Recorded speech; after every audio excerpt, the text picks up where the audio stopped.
Wrestling. Dave knows wrestling.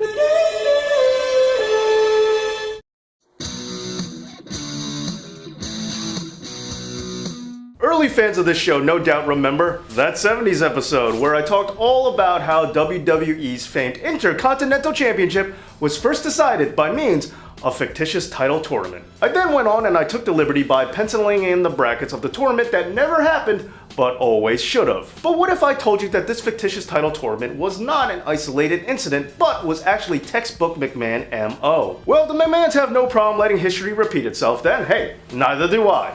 But to do that, we need to travel back to the 1960s, because today, Dave knows how to book the original WWWF World Heavyweight Championship title tournament. That's right, the big one. The WWE World Heavyweight Championship itself was first decided by fictitious title tournament. But allow me to set the stage for you, because oh, what a time. Early spring 1963. What a very special time for— wait, hold on, sorry, got lost in a moment. But that song is actually kind of fitting because the company that would eventually be known as World Wrestling Entertainment was just about to pop its cherry. The year was 1963. Spider-Man was less than a year old, James Bond was about to get his first sequel, and the company that would eventually be known as World Wrestling Entertainment was currently known as the Capitol Wrestling Corporation. And it was still part of the National Wrestling Alliance. That's right, just like TNA, ECW, and WCW, the WWE was once part of the NWA. Now, I don't want to get too far into the WWE's history. After all, that does deserve a video unto itself. But what's important to note here is that after some backstage controversy involving the NWA World Heavyweight Championship,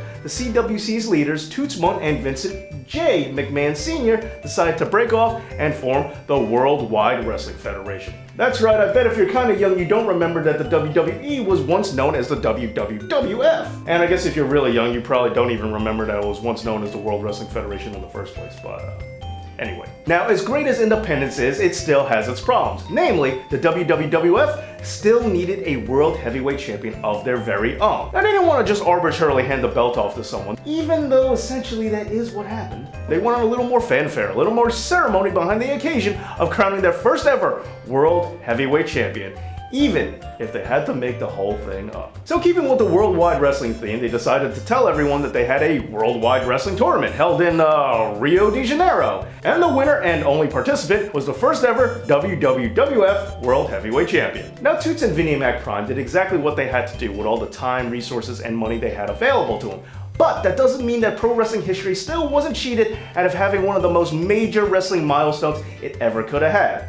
That is, until today. So just like last time, let's start things off with the inaugural champion. Now, as I mentioned earlier, there was a bit of backstage controversy involving the NWA title, which is the reason why all this happened in the first place.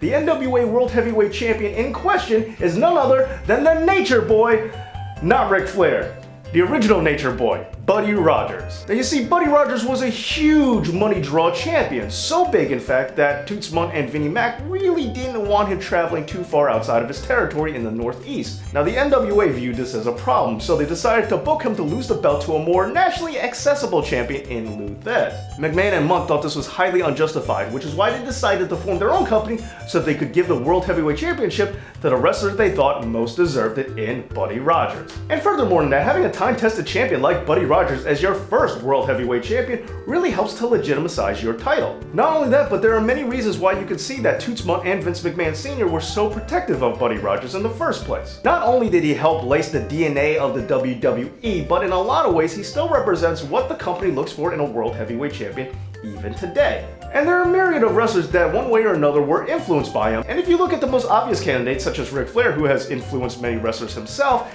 you can see that not only did he copy his style, but Flair also copied his innovative figure 4 finishing maneuver. Yeah, that's right, Ric Flair owes a lot to Buddy Rogers. And on a side note, Buddy Rogers was even managed by the fabulous Moolah herself. Now, unfortunately, even though he was the first WWWF champion, he would only get to hold on to the title for about a month. But that was because he suffered a heart attack. But he didn't forfeit the title. He made sure to put over the next guy. And the next guy is also next on his tournament. Who am I talking about? None other than the living legend himself, Bruno Sammartino. Now, there are many people who feel Bruno Sammartino should have been the first champion to begin with. After all, brand new company, why not have a brand new face to usher in the new era? However, according to sources, the whole plan was always to get Bruno over in the end. But to make his championship run mean something, they thought to add a little more credence to the belt, hence the fake tournament and having an established champion for Bruno to win it off of. And even though Buddy Rogers would only hold on to the belt for about a month, Bruno would actually get to hold on to the strap for 7 years in his first run alone. And his second run would last an additional 3, by far solidifying him for title run records. And even though this is what put Bruno on the map, Bruno actually came pretty close to taking the NWA strap off of Buddy Rogers a lot sooner. Now, unfortunately, Buddy Rogers never really got a chance to have his one-on-one rematch for the title, although he did score a pinfall off of Bruno in a tag team match. So if you ask me, there's a lot of unfinished business between these two, which is why it'd be very interesting if the finals of this tournament boiled down to Buddy Rogers versus the living legend himself, Bruno Sammartino. Next in this tournament we have Gentleman Gene Kanisky. Gene Kanisky was known for his thunderous backbreakers, so much so that he even earned the name Big Thunder. And on top of that, he also gave himself the title Canada's Greatest Athlete. And there is a bit of truth behind that, because Gene came really close to ending Bruno Sammartino's legendary run a bit early. Gene actually got an amazingly long 2 count on the champion Bruno Sammartino, so long in fact that he actually thought he won the match. He left the ring, took the belt, and went off thinking he was victorious and the new WWWF champion. Unfortunately, he was wrong, and he actually lost by a countout. So when you come that close to beating the living legend, I have to believe that you deserve a spot in this tournament, and an opportunity to show that you deserve the championship all along. So that's why in this tournament we have Canada's Greatest Athlete, Gene Kanisky. Next up, Bobo Brazil. Most certainly a trailblazer for African American wrestlers everywhere, Bobo Brazil was by far one of the most popular wrestlers of his era. Now, Bobo Brazil also has the distinct honor of being both the first and last WWWF United States Champion, and he also managed to fit an additional 5 reigns in between those two. But aside from those title wins, Bobo Brazil actually managed to win the NWA World Heavyweight title off of Buddy Rogers, although he declined the championship because Buddy Rogers said that he was injured. However, after a doctor examined Buddy Rogers, he told everyone that Buddy Rogers was 100% fine and was just making an excuse, and therefore, Bobo Brazil was the real NWA World Heavyweight Champion. Unfortunately, this title win was never acknowledged by the NWA, but as you can see, there's really no reason why it shouldn't. So as far as I'm concerned, Bobo Brazil is, was, and always will be a world champion, which is why every wrestler in this tournament needs to be wary about Bobo Brazil and his devastating cocoa butt. It's just a headbutt, but either way. Next in this tournament we have Bobo Brazil. Next up in this tournament, another man who was denied a world title by the NWA. I'm talking about Killer Kowalski. Killer Kowalski was known for his mean diving knee and the vice-like Kowalski claw. And he has also found much success as a tag team wrestler, teaming with both Gorilla Monsoon and forming a tag team called the Executioner with Big John Studd. And despite what the hype for WrestleMania 3 wants to tell you, Killer Kowalski was actually the first man to pin Andre the Giant. And Kowalski wasn't just kayfabe tough, he actually got shot in the eye during a match and continued. And he was most certainly championship material. Once again, he beat Buddy Rogers in a 2 out of 3 falls match when Buddy Rogers broke his ankle during the first fall. Now, this title win was actually acknowledged in several states, however, not acknowledged by the NWA itself. So maybe today Killer Kowalski finally gets the chance to prove himself and to show everyone why he deserves to be the first ever Worldwide Wrestling Federation champion.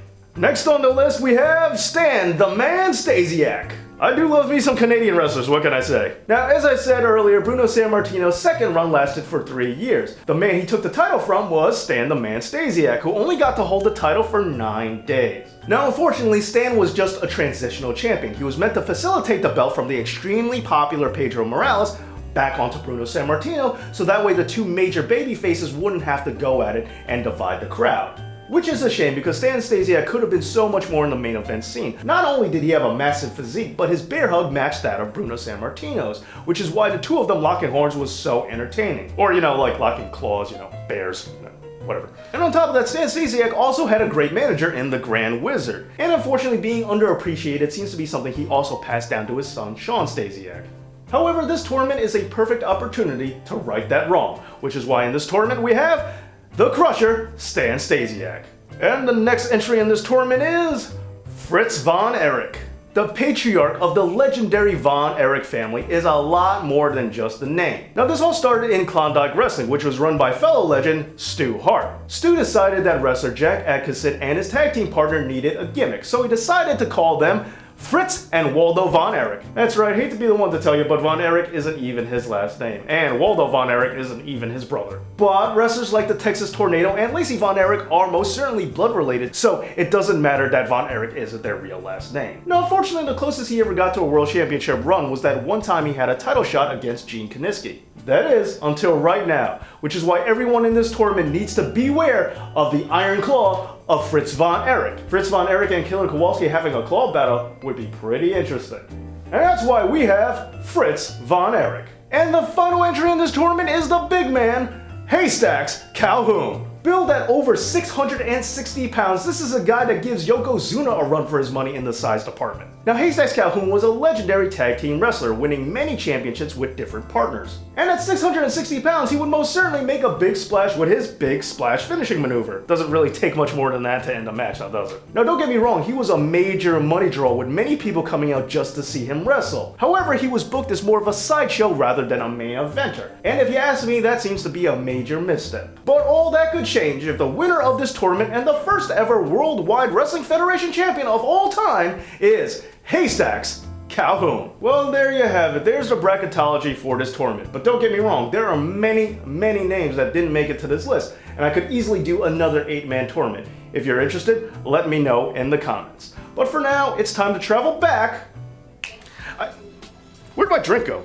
Well, anyway, that's the episode. Let me know in the comments how you would book this tournament out, and if you want to see that part 2.